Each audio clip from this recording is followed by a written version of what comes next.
Olá, pessoal. Bem-vindo, Morumbi. Começa a sua segunda temporada. E hoje nós vamos falar sobre pressão, depressão, comparação, ansiedade dos adolescentes. E eu convido a minha amiga especialista psicóloga, com mais de 25 anos no assunto de experiência, Thaís Romão. Seja bem-vinda, Thaís. Obrigado por receber e aceitar o convite. Eu que agradeço. Acho que o Morumbi fica um pouco invisível, né? As pessoas muitas vezes não sabem dos serviços que estão disponíveis aqui pra gente. Meu consultório por muitos anos foi longe e agora, né, recentemente... Como morador, uma legítima moradora do Morumbi. Não dá pra ficar cruzando a ponte pra procurar serviços, Você tá né? aqui há quantos anos no Morumbi? Há 18. 18 anos. Bastante tempo. Casada. Então, o desafio, né? O atendimento dos adolescentes. Acho que nossa região tem bastante escola. E é importante a gente olhar um pouquinho para a saúde mental dessa molecada, Thaís, né? Que bom ter você no bairro. Obrigada. E a gente ter esse braço de apoio que tantos pais precisam de orientação. E muitas vezes não sabe qual é o caminho para poder enfrentar aquele desafio que ele está enfrentando dentro de casa, né? E o psicólogo é um desses caminhos. Eu vejo muita sinergia também com a atividade física. Sim. Mas nós gostaríamos de ouvir um pouco sobre essa especialidade tão rica em conhecimento, que é a psicologia. Nós todos somos seres biopsicossociais, né, Cleiton? Então, a gente pensa bastante na parte biológica, bioquímica, psicológica, mas também social, né? Então, o adolescente, quando a gente vai pôr uma lupa ali sobre o atendimento psicológico, a gente precisa avaliar todas essas questões, né? Entender o quadro físico, fisiológico, relacional, emocional, para poder conseguir direcionar esse adolescente para um desenvolvimento melhor, para uma melhor produtividade, para conseguir ter bons resultados aí, não só na escola, mas também no contato social, nas amizades. Então, a saúde mental do adolescente é um ponto que, na nossa geração, foi algo muito...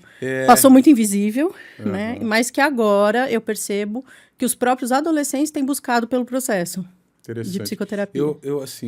A gente já chega nessa parte da comparação geracional, né? Mas como é que é a fotografia hoje da mente do adolescente com tantas informações de rápido acesso? Eu vejo de uma forma muito empírica isso. Eu percebo, né, nos alunos, no comportamento, que eu atendo quase 30 anos, e eu venho percebendo a mudança de comportamento nos alunos. Então, um aluno hoje de 20 anos, de 15 anos, é diferente desse mesmo aluno, dessa mesma faixa etária de 20 anos atrás. Como é que é a fotografia da mente desse? Da mesma forma que nós temos pontos muito positivos, então a gente consegue ter um desenvolvimento da inteligência, das habilidades muito facilmente com os instrumentos que a gente tem hoje, até para as avaliações, né? Então, antes um processo neuropsicológico, quando você ia fazer uma avaliação, era tudo na mão, a gente tinha que ficar fazendo cálculo. Hoje a gente tem plataformas que você joga lá os dados e ele faz todas as somas e os cálculos para a gente conseguir chegar no resultado, né? Então, tem um lado muito positivo, que esse bombardeamento de informações, ele traz também uma questão de desenvolvimento mais rápido, de conseguir buscar caminhos mais rápido. Por outro lado, ele tem um impacto muito difícil para os adolescentes, né? O excesso de tela, o excesso de contato com redes sociais, eles produzem ali no adolescente a falta de controle de impulso, a dificuldade de conseguir se concentrar por exemplo, sentar para assistir um filme inteiro está sendo muito difícil. Nem eu. As Nem músicas... minha mente mudou, eu também durmo. As músicas, hoje em dia, ninguém ouve mais November Rain, que tem lá, sei lá, 9 minutos de música, né? Tem que ser... Os próprios músicos falam que eles estão adaptando para essa nova geração canções curtas, porque ninguém tem paciência de ouvir do início ao fim, né? Então, o porquê esse movimento? O cérebro do adolescente ainda está em desenvolvimento, né? Então, se a gente pensar que neurologicamente a gente vai ter a finalização do processo de desenvolvimento neural aos 24 anos... Aos 24 finaliza o processo... Aos 24 anos. Né? Então a adolescência nesse período é um turbilhão imaturo. de neurotransmissores. Né? É um turbilhão porque, assim, o sistema límbico, ele se desenvolve rápido. Que é o que está correlacionado Emoção. ao prazer e emoção. O córtex pré-frontal, que é a parte de controle de impulsos, a racionalização, o entendimento mais controlado, ele vai terminar o desenvolvimento aos 24. Então, você imagina, alguém que está sendo bombardeado por hormônios e por impulsos de prazer, descargas curtas de dopamina. Então, cada videozinho que ele vê é uma pílulazinha de dopaminazinha. Tum, tum, tum, tum. Né? Então, isso vicia, porque ele quer o tempo todo ter essa sensação de bem-estar, que a dopamina ela vai despertar uma sensação de bem-estar, e, ao mesmo tempo, ele prejudica a parte do desenvolvimento do pré-frontal, que é a parte de controle de impulsos, é a parte de racionalização das situações. Então, educador físico, imagina lá, você vai dar um exercício para o teu aluno, você só trabalha bíceps. Então, eu estou lá nos videozinhos curtos, trabalhando só a dopamina, só o estímulo e resposta rápida de emoção. Quando eu tenho que fazer algo mais prolongado, que é sentar, se concentrar no estudo, se concentrar numa conversa com os amigos, ele não consegue, porque ele está exercitando o disparo dessas recompensas rápidas. E eu percebo que esse imediatismo, ele se replica nas atitudes do dia a dia. Né? Então, eu via, né, assim, sabe, eu venho da natação. Então, antigamente, era muito mais fácil a gente ver nadadores de longa distância. Hoje eu não vejo mais nadadores de longa distância. Então, um exemplo, nós temos a melhor nadadora do mundo, que ela é uma fundista de águas abertas, que é a Ana Marcela. Ela está no circuito, eu acredito que no mínimo 20 anos. E ela continua sendo a primeira brasileira e a única brasileira. E a minha pergunta é, será que a gente não consegue formar um novo atleta? Aí eu falo assim, tudo bem, o atleta eu posso até formar, mas será que tem adolescente disponível, com disposição, com resiliência para enfrentar esse desafio? É tudo treino. Esse é o ponto. Né? Porque o que eu percebo com a experiência clínica? As pessoas estão cada vez menos programando e projetando uma rotina para uma criança e um adolescente. Ou o extremo oposto, né? Aquela criança que é um CEO. Você vê a agenda da criança, ela vai para a escola, sai da escola para natação, sai da natação, vai para o inglês, sai do inglês, vai para o alemão, vai para o judô. Pulou a fase da infância. Não tem tempo de ócio.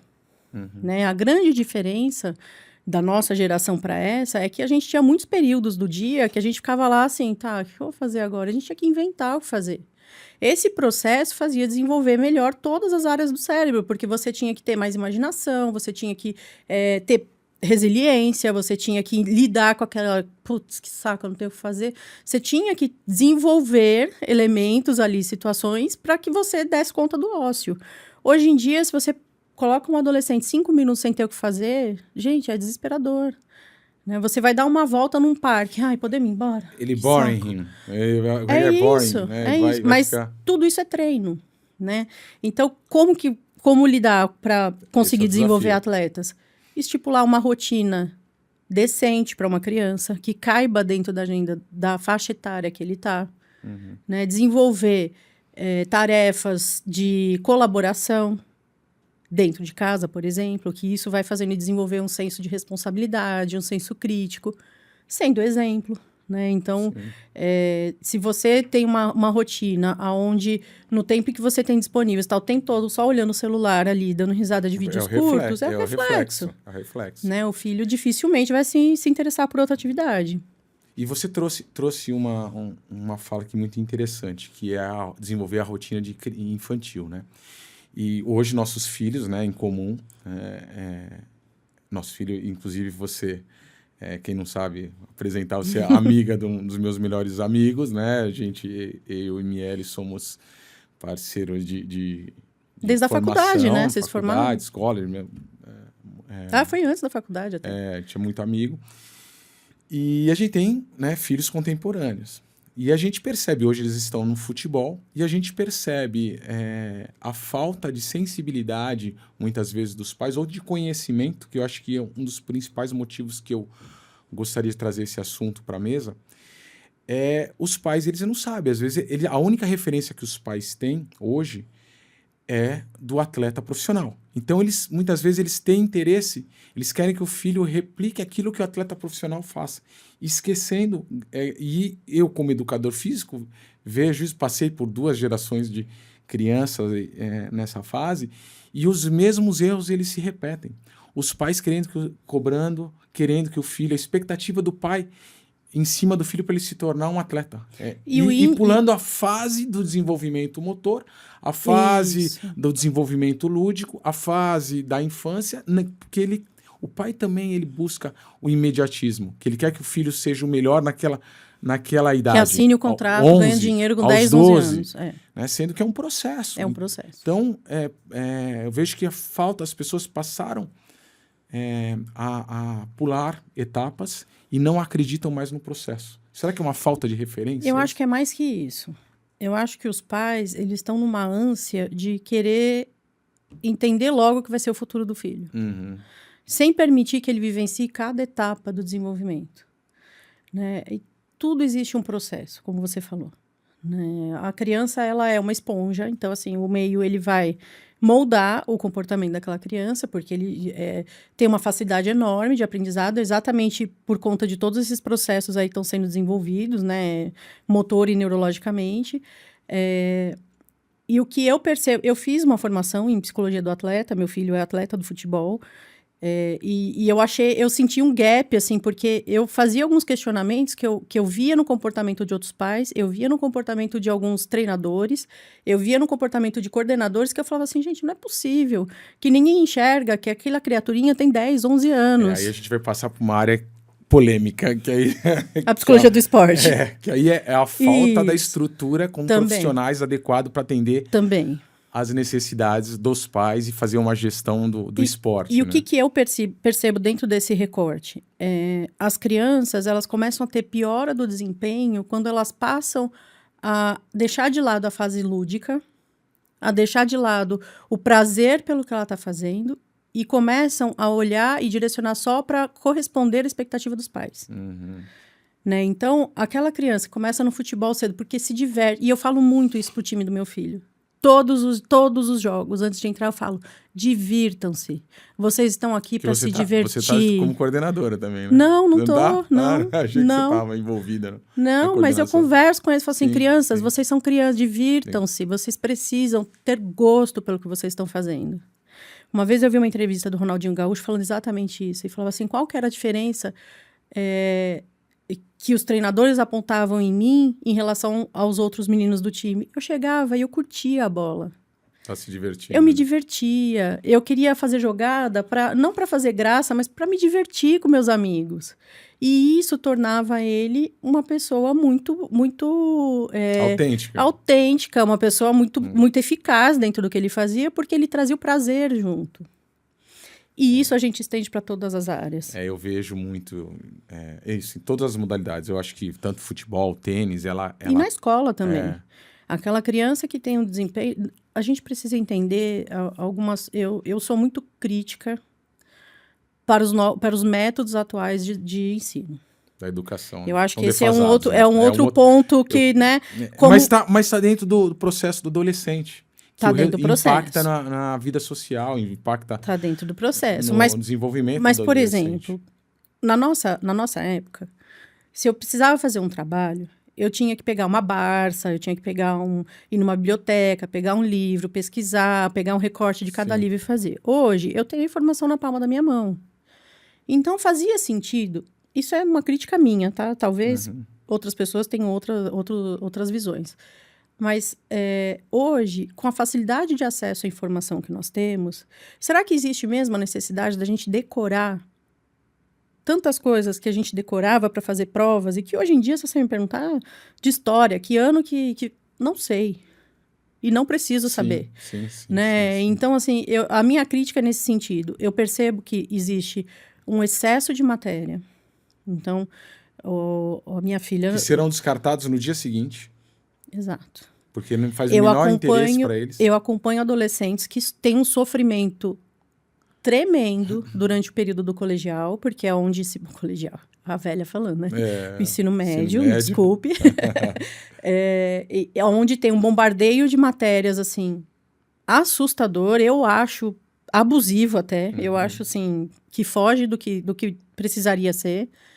Concordo. E então o sofrimento nos 3 anos, que são 3 anos que ele precisa ter um bom desenvolvimento social, uma boa estrutura de autoestima, uma boa estrutura de relacionamentos, ele precisa focar a energia que ele tem toda dentro daquele bombardeio de matérias que ele tem dentro da escola, para poder ter um desempenho uau ali no vestibular, que no final das contas, né, eu atendo muito adolescente, eu vejo que pouquíssimos vão se destacar e ir para uma faculdade excepcional, e a grande maior parte dos Vai ficar num adolescentes que eu limbo. atendo estão nas mesmas faculdades. Né? Então, qual é a necessidade que a gente tem de tirar essa parte do prazer não estou dizendo que é só prazer, tem que ter as obrigações, tem que Lógico, ter o estudo, lógico. tem que ter a disciplina, tem que ter, né? Porque se a escola exige, e para você concluir essa etapa, você precisa, sim, corresponder ao que a escola precisa para você se formar, porque senão você não pula para a etapa da faculdade, mas como conciliar isso com o desenvolvimento pessoal também, e social? Eu enxergo muito, assim, onde está hoje, dentro da sociedade habitual, ou então a regular, né? Aonde está o olhar para essas crianças fora nota? Hoje eu vejo as crianças elas sendo metrificadas e avaliadas por nota. Ou é nota da escola, ou jogou futebol, tirou uma nota 10. Então, assim, onde é que estão as outras competências emocionais dessas crianças? Onde é que porque, assim, o ser humano ele é único, né? Eu sempre parto desse princípio.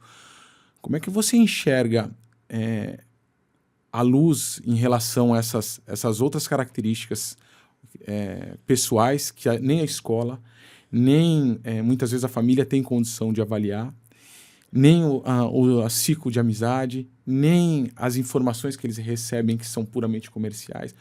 Como que isso está fora, né? Como é que isso pode ser... Como desenvolver essas outras... né? Ser pai e mãe é uma responsabilidade enorme. Eu sempre falo isso para todo mundo que chega no meu consultório. Né? E as dores são dos dois lados. Do adolescente que chega para eu atender e dos pais que às vezes ele nem sabe, trazem... né, por que ele está fazendo lá, né? Exato. E muitas vezes nem os pais entendem o porquê que aquele adolescente está precisando de um processo terapêutico. Você tem de tudo em casa. Eu te disponibilizo de tudo. A questão, às vezes, é até o tudo, né? Assim, é a falta da autonomia para aquele indivíduo.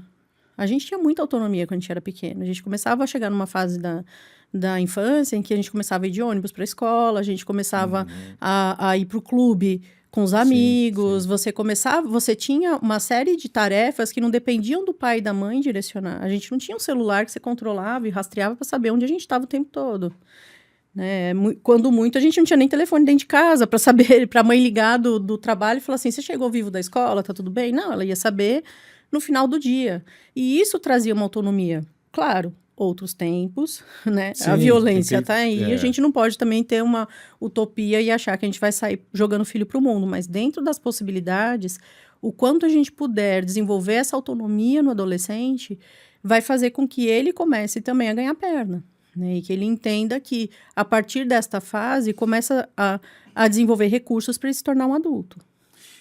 Chegou num ponto em que eu queria muito ouvir de você. Falar sobre a importância da família nesse desenvolvimento. Quando você traz a responsabilidade do pai e da mãe, eu acredito como um ecossistema maior. Eu vejo as referências que você carrega, né? Quem foram os avós desse adolescente? Eu tive isso. De uma forma muito empírica, eu percebi eu valorizo muito a história dos meus avós, dos meus pais, independente de quais sejam a história deles, mas eu valorizo, porque foram daí que eu entendi o real valor da vida, né? Os princípios do meu pai, do meu avô, quais eram a essência que eles queriam como ser humano, muito maior do que qualquer outra necessidade ou vontade. Então, eu entro nesse mundo, nesse recorte da família, da importância disso, né? Porque muitas vezes eu vejo o que você falou, o adolescente ele é um CEO, então ele tem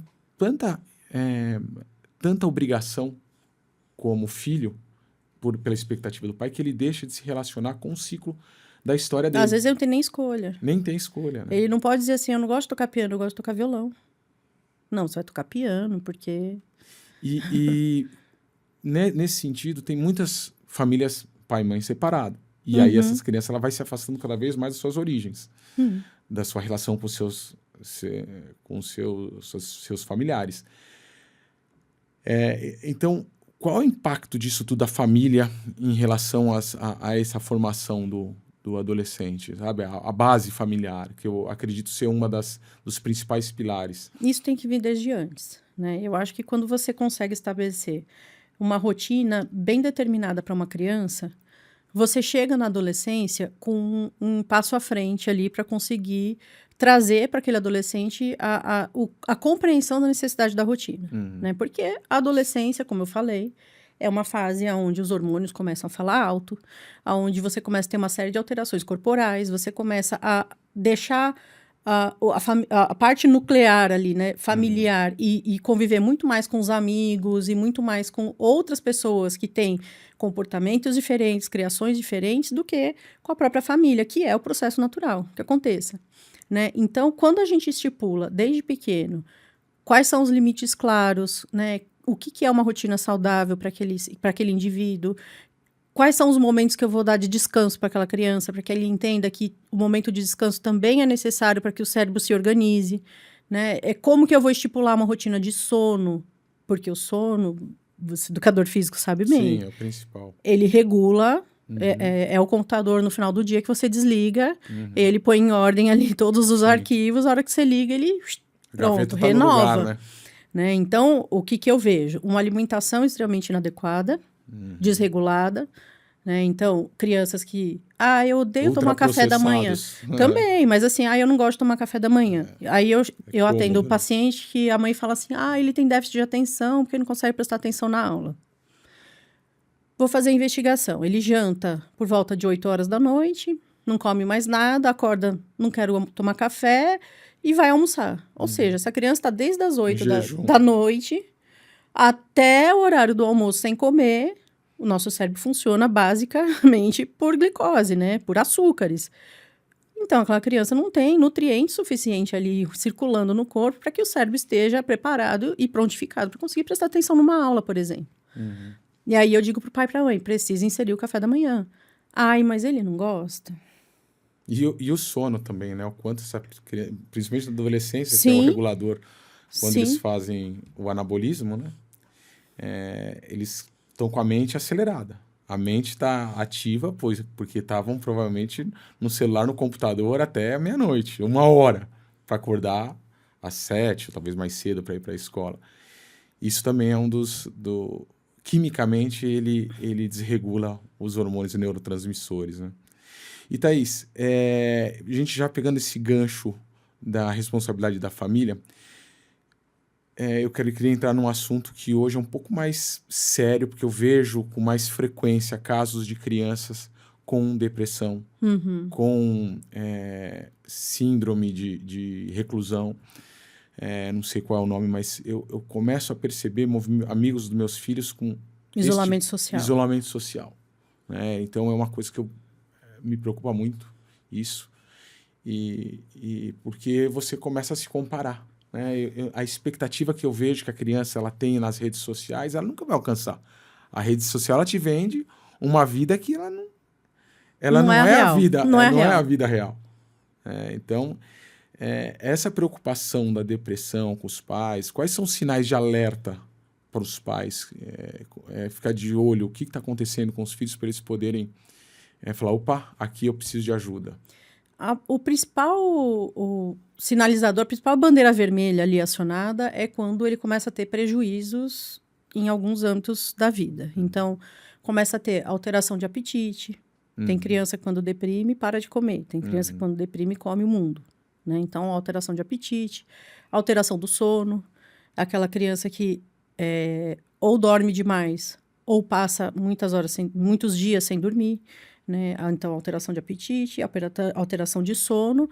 E a depressão, ela tem como base uma tristeza junto, né? Porque o adolescente, ele tende a ficar períodos isolado. Natureza, lógico. Até para poder reorganizar os pensamentos e tudo mais. Então, né, o grande sinalizador é mudança de comportamento. Então, uma criança que geralmente costumava a ser bastante social, costumava ter um bom desempenho na escola, costumava ter uma rede de amigos, costumava gostar do esporte, gostava, sei lá, qualquer tipo de atividade que ele gostava de fazer. Começou a recusar esse tipo de atividades. Né? Então, eu não quero mais fazer o esporte que eu sempre gostei, eu não quero mais ver os meus amigos assim como eu gostava. Para de ter brilho, né? Para de ter brilho. Você vai vendo apagando, aquele adolescente vai apagando, né? E passa muitas horas isolado. Você falou do isolamento, né? É um processo natural na adolescência. Por si só, tem momentos que ele está mais irritado, que ele está mais bravo, mais nervoso, exatamente porque lá o córtex pré-frontal não está desenvolvido e ele precisa ficar no canto dele ali reorganizando. Mas se isso começa a se tornar algo muito frequente, os pais percebem que vem junto uma apatia sobre as atividades e situações. Queda de desempenho de um modo geral. Então, assim, ele era um excelente nadador. De repente, ele começou a nadar sem gosto. Ou até começou a faltar muito nos treinos porque não está mais a fim de ir. É um sinal de alerta importante.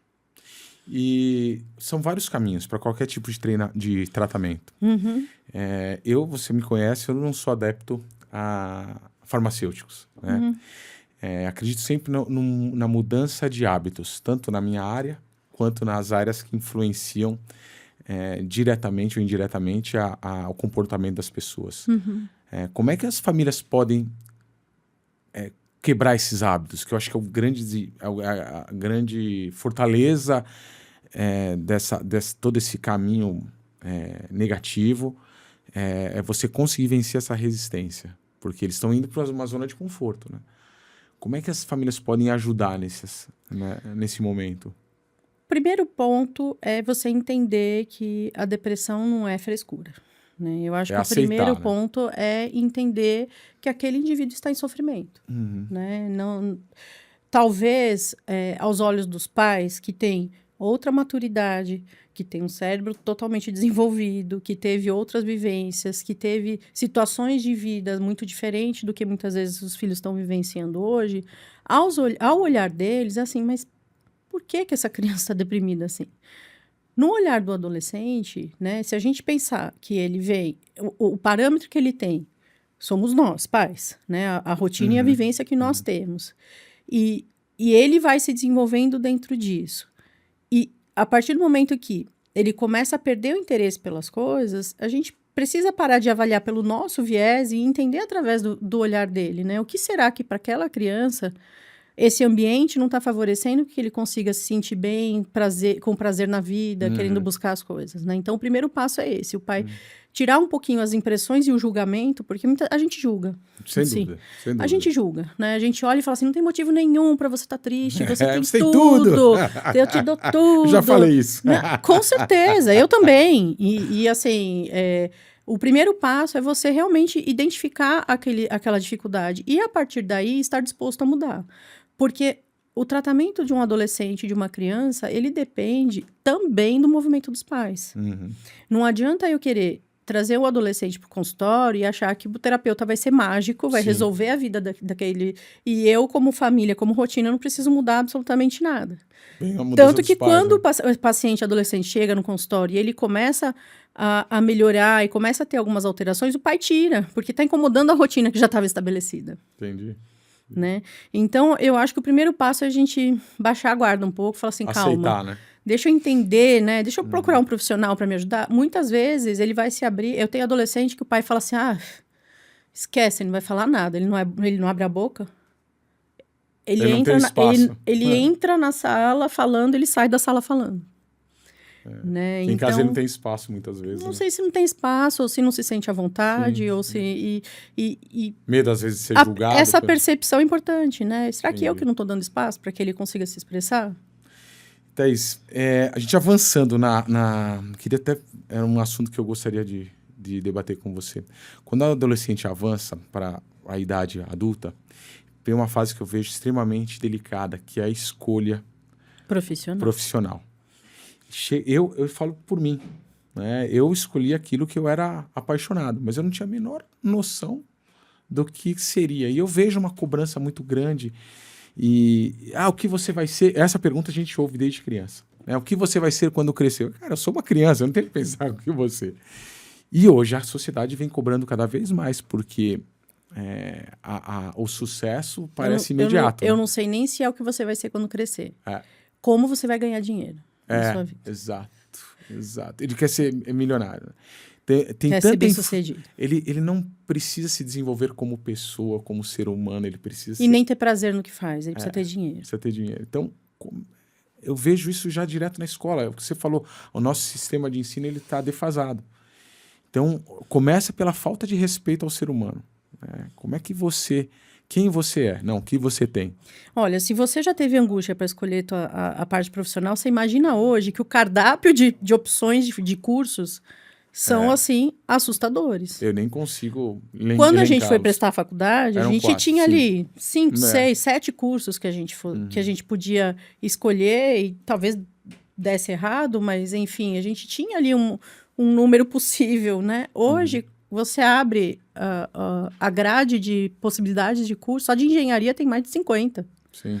Né? Então, eu acho que isso já é um agravante a mais aí para esses adolescentes. Uma dificuldade, né? Porque é uma hiper... Antes você queria ser engenheiro, né? Hoje não, você vai ser engenheiro do quê? Né? Dentro dessa gama aqui de 30 cursos, né? qual dessas aqui? Pegando para o menino de 16 anos. Se eu nem sei se engenharia é o que eu quero fazer, imagina saber dentro da engenharia o que eu vou buscar, entendeu? Os testes vocacionais. Sim. Eu vejo assim, eu já fiz, tá? Mas eu não fiz nesse período porque eu nem tinha acesso. Na nossa época, a gente não tinha acesso. Eu fui fazer teste vocacional nas minhas pós-graduações, em curso de MBA. Aí eu tive acesso a essas ferramentas, mas eu confesso que cada um deu uma vocação diferente, talvez seja pelo momento. Como é que você enxerga essa ferramenta para auxílio aos adolescentes? Hoje nós temos instrumentos muito bons de direcionamento de áreas, pelo menos. Né? Porque é o que eu falei. O processo de orientação vocacional não vai chegar para você e falar assim, olha, você vai fazer este curso que está correto. Ele vai avaliar dentro do teu funcionamento que tipo de áreas, que são áreas em que você se desempenharia bem profissionalmente e áreas em que você se desempenha bem, mas são lazer. Né? Porque tem uma diferença muito grande. Sem dúvida. Né? Então, eu me desempenho muito bem em esporte, mas eu não é com o que eu quero trabalhar na minha vida. Né? Então, eu preciso saber também direcionar. Então, os testes vocacionais, eles ajudam muito a direcionar aquele indivíduo a uma grande área ali de maior afinidade, e dentro dessa área de afinidade, o profissional vai direcionando quais são as carreiras possíveis. Né? E dentro das carreiras possíveis, qual faculdade se adequa mais, se encaixa mais dentro do perfil que você espera para trabalhar lá para frente? Porque também tem essa. Eu fazer administração no IBME, que é diferente de eu fazer administração no AGV, que é diferente de eu fazer administração na USP. Cada curso ele tem um direcionamento e um cronograma diferente. Né? Então, a orientação vocacional é muito eficaz. Ela ajuda bastante, assim, de verdade. E em que momento... esse adolescente ele pode iniciar a trabalhar com essa ferramenta? Por volta do final do segundo ano, início do terceiro. Já ajuda ele. Antes disso é muito precoce. É precoce, gente. Né? É muito precoce. Eu sou a favor, eu sempre pensei por mim, tá? Que lógico, depois que eu me formei, depois você vai ter o raciocínio, a parte racional depois bem dos 24 depois, anos, né? Que você já está formado na faculdade. Eu formei com 22. Exatamente. Acho que o Miele foi mais novo, acho que ele 21. 21. 21 anos a gente está formado, pensa. E seu cérebro só termina de se formar 3 anos depois, olha que louco. Depois, né? Olha só. Eu sempre tive para mim uma forma de que eu queria ter meus filhos pudessem fazer aquilo que eu não fiz. O que era? Termina o ensino médio e em um ano eu tiro um ano sabático para viajar, conhecer a vida, conhecer do mundo. Aí eu acho que você teria, lógico, não é todo mundo que tem essa condição. Know-how melhor. Eu ia conhecer um pouco mais do mundo, porque se você perguntar para mim onde você teve maior aprendizado da sua vida, óbvio, acho que o período da faculdade foi assim, um período de grandes emoções e aprendizados. De conhecimento. Conhecimento, sem dúvida. Principalmente a gente que trabalhava com anatomia, e na época, anatomia, a gente... Ao vivo e a cores. Era. Foram 4 anos intensos. Mas a outra área que me fez se desenvolver muito em todos os aspectos como ser humano foram as viagens. Você viajar para fora, você conhece uma cultura nova, você conhece realidades novas, você conhece histórias novas. Porque aqui é o que você falou. A gente tem um enviesamento da educação, né? Voltando uma bagagem intelectual pura e exclusivamente. Então, eu gostaria de ter feito isso, eu não tive, né, essa oportunidade. Por quê? Eu percebi que era muito cedo para tomar... Mesmo que fosse a minha escolha fosse a que eu tive. Foi muito cedo. Né? Porque a gente não está... muito cedo. Porque não está formado. Agora você trazendo... a formação cedo. Cedo, né? É muito cedo. E tudo bem mudar de ideia mais pra frente, né? Tudo bem, eu tenho muitos lógico. amigos aí que agora com 35, 40 anos, mais de 40 anos, buscando um segundo curso e mudando completamente a área de vida. Na nossa época era assim, era uma exceção. Impensável. Era impensável. Você escolheu isso, você vai morrer fazendo isso. Isso. Assim como você entrou nessa empresa, você vai morrer aposentar dentro dessa empresa, né? Não existe vida fora desta empresa. E né? no ramo profissional, hoje tem o empreendedorismo tá muito... A gente foi pro outro oposto, né? Hoje em dia ninguém quer ser CLT e ninguém quer precisar cumprir regras aí das empresas. A gente está com um gap importante de profissional no mercado. Importante. Né? Porque todo mundo quer empreender e nem todo mundo tem perfil de empreendedor. Será que eles têm resiliência para aguentar uma rotina de empresa? Esse é o ponto, porque se ele não foi treinado desde lá de pequeno a ter rotina. A rotina, viver o ócio, a saber respeitar os limites, a entender que nem sempre o que você vai fazer é o que você quer, às vezes é o que é necessário fazer, né? Eu já trabalhei em empresa há muitos anos, assim, quantas vezes eu tinha uma ideia completamente diferente do que estava sendo proposto e feito, e eu tinha que aceitar, porque era o projeto da empresa, não era o meu, né? Eu até podia dar minha opinião, mas... Eu tinha que aceitar, eu não ia sair batendo porta e sem gritando. Dúvida. Thaís, sempre nas minhas conversas, meu bate-papo, eu trago um pouco à luz o nosso bairro, Sim. O Morumbi.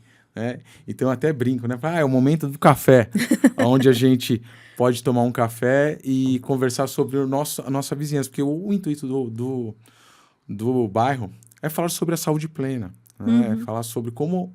todos os profissionais que oferecem saúde de alguma forma para as pessoas do bairro. Às vezes as pessoas estão vendendo um café, mas não é só o café, né? O que eu costumo brincar. Eles estavam vendendo um momento... A experiência, né? A experiência, o momento que as pessoas podem ter. Vamos nos encontrar no café, que é o momento da saúde social, da saúde profissional, que às vezes você desenvolve negócios dentro desse estabelecimento.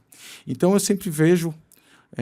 os profissionais vêm aqui para falar sobre, de alguma forma, ajuda à saúde, né? Então, eu vejo que falta para nós, no meu grande objetivo aqui, a gente criar esse ciclo, esse ecossistema. Essa teia aí. Dentro do nosso bairro.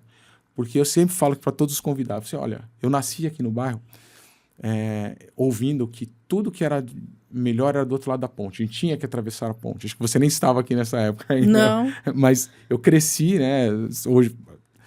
ouvindo isso. E hoje não. Hoje o bairro ele é autossustentável. Então, eu quero uma pizza boa, eu tenho. Médicos, quer um cinema? dentista, tem. Médico, psicólogo, prestadores de serviço. Hospitais. Eu ia atender meus alunos, atravessava a ponte, ia trabalhar em Higienópolis, em Perdizes. Porque aqui eu não tinha uma carteira fechada. Porque nem se falava. Porque ninguém ficava no bairro. Ninguém ficava Todo no mundo bairro. saía para trabalhar. E hoje não. Hoje, nosso bairro ele é autossustentável. Mas tem trânsito, tem violência, tem em todos os lugares. Né? Mas aqui fica muito... As pessoas acabam falando coisas... fica massacrando, né? Vamos falar assim. E eu gostaria de ouvir falar coisas boas do nosso bairro. Né? Temos profissionais excelentes. Sim. Né? Temos escolas ótimas. Hoje estava almoçando com a minha mãe. Ela falou assim, eu nem lembrava que no Jardim Sul não tem um teatro, né? Tem um teatro. Então, tem cinema. Tem cinema. Então, nós temos diversas opções de saúde dentro do nosso bairro em que são pouco lembradas. Sim. Né? Então, eu gostaria de ouvir de você. O que você gostaria de falar do bairro. O que você gosta do bairro? O que você Você sabe que usa o eu não bairro? nasci aqui, né? Eu era de Moema, eu era do outro lado da ponte. Viu? E quando eu me casei com o seu amigo, 20 e poucos anos atrás, o meu consultório ainda era lá perto da Unifesp, que é onde eu fiz mestrado, onde eu acabei fazendo a finalização da minha formação. E quando a gente casou e eu estava grávida da Luísa, eu ia todos os dias lá para Moema, no consultório, voltava, ia e voltava. Até que um dia a ficha caiu. Falei assim, cara, o que eu tô fazendo andando 1h30 de carro para chegar, 1h30 para voltar? O dia do ápice para mim foi um dia que teve jogo no São Paulo, do São Paulo, Morumbi. Eu dentro daquele túnel grávida, eu pescava assim, falava, meu Deus, eu não chego em casa nunca, eu não conseguia sair porque não tinha para onde ir. Falei, acabou, eu vou montar meu consultório do lado da minha casa. E foi a melhor coisa que eu fiz. Né? Exatamente por isso, né? 20 anos atrás, era extremamente escassa a opção e a disponibilidade de serviços, né? Então, se você pegar o nosso bairro aqui, esse núcleozinho do que ele é hoje para o que era 20 anos atrás, é completamente diferente, né? Assim, a quantidade de empreendimentos que subiram, quantidade de... Até shopping lá, o Morumbi tal não existia, era um Carrefour ali, né? Então, se a gente pensar o tanto que desenvolveu o bairro, foi a melhor escolha que eu fiz, porque hoje eu venho a pé para o meu consultório, se eu quiser, eu volto a pé, eu não pego trânsito. Eu fui fazer a gravação de um podcast a semana passada lá do outro lado da vida, lá perto da Ricardo Jafé. Eu demorei 2h10 para chegar. Falei assim, gente, eu não estou mais acostumada com isso, né? Então, eu hoje busco por serviços sempre aqui pela região. Sempre. Eu busco médicos para indicar na região, eu busco nutricionista, tem para indicar na região, dentista. Tudo que eu faço e que eu posso sugerir que fique aqui próximo, eu trago para cá. Que bom tê-la como vizinha, como amiga, como comadre, né? Como uma profissional que atende também a minha família. Agradeço você por esse momento, por esses minutos que a gente pôde falar aqui e ajudar as pessoas a entender um pouco sobre como lidar com os adolescentes, que eu acho que é uma pauta extremamente relevante. Essa pauta já estava dentro da minha agenda para eu falar já há algum tempo, porque eu vejo as dores dos pais quando eles vêm me procurar para fazer uma atividade física, e eu escuto muito isso. E eu acho que o podcast, minha forma de pensar, o podcast é uma ferramenta. É um instrumento. É um instrumento em que eu posso trazer... Se o meu propósito é levar saúde para as pessoas, eu preciso hoje, com a facilidade da comunicação, levar o máximo de informação para as pessoas sobre saúde. Então, eu agradeço você. E se a gente puder fechar, né? Como eu iniciei falando do ser biopsicossocial, a ajuda, então, para este adolescente também tem que ser biopsicossocial. Né? A gente precisa olhar para todas as áreas. Importantíssimo pensar na parte biológica, então deixa os exames em dia. Às vezes chega um paciente depressivo para mim, e quando a gente vai fazer uma investigação clínica, né, eu sugiro que ele vá ao médico, que faça toda a avaliação hormonal, avaliação de vitaminas, porque a alimentação está péssima, a gente sabe. Né? Então, vamos eliminar toda a parte bioquímica primeiro, biológica, né? Será que não tem hipotireoidismo, não tem uma carência de algum tipo de vitamina B12 que está ocasionando isso? Né? Bio, psico, né? A parte emocional, como que anda? Vamos dar abertura para esse adolescente ali dentro de casa, para que ele possa se expressar, possa trazer. Thaís, eu não tenho recurso, eu não tenho condição, procura um profissional, né? Hoje em dia a gente tem facilidade de acesso aos tratamentos. E o social? Né? Então, disponibilize para o teu filho possibilidade de criar grupos, de ter amigos, de frequentar grupos diferentes para que ele possa criar redes de apoio. Você é amigo do meu marido desde antes da faculdade, né? Lógico. E é uma amizade que perdura aí anos a fio. E isso, no teu desenvolvimento psicológico, emocional e como um ser humano, como adulto, foi importante. Muito, né? Então... muito. Disponibilize isso para os filhos, né? Muitas vezes a gente fica ali tão envolto na nossa rotina, não pensa em mudar nenhum tipo de estratégia para que também possibilite para aquele indivíduo aí se socializar de uma forma mais saudável e mais efetiva. Legal, Thaís. Obrigado. Eu te agradeço. Gostou? Eu que agradeço. Obrigado, pessoal. Essa foi Thaís Romão, psicóloga com mais de 25 anos de experiência. E se você está com dificuldade nas áreas adolescentes, por favor, a gente vai editar, colocar o seu contato. @psico Thaís Romão. Arroba Psico Thaís Thaís Romão. Procura ela lá que eu recomendo. Então, fiquem ligados nas nossas redes sociais e assista e prestigie o nosso canal do nosso bairro. Bem-vindo, Morumbi. Até logo.